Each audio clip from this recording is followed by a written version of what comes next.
just so we're crystal clear here, RFK Jr.'s war on autistic people is literally some textbook Austrian mustache man shit.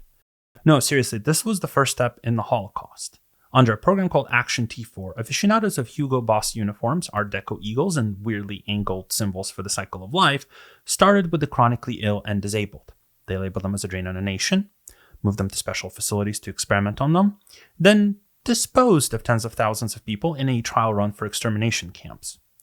What they learned from this program were the logistical foundations of what would become camps primarily in Poland, away from the prying eyes of the public, and mass deported those they considered undesirables there, never to be heard from again.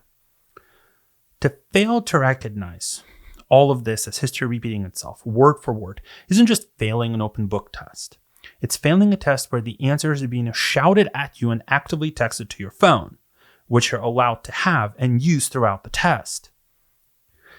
And I remember, right after 2001, every Republican saying that if history ever repeated itself and a certain group of people came to power, and they talked about getting rid of a certain group of people without trial, or sending Americans to foreign prisons, or threatening citizens into silence if they disagree with the government, that they would be right there on the front lines of their resistance, that they wouldn't miss all the warnings, that they'd fight against it to the bitter end.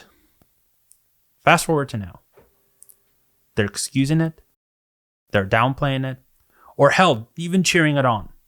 And this attitude is so normalized that on the defiled cadaver of what was once Twitter, it's not all that unusual to see posts like, "The wrong guys won World War II." But hey, at least now those who've been wondering how some of the worst parts of recorded history were allowed to happen have a front row seat to see the answer unfold in real time.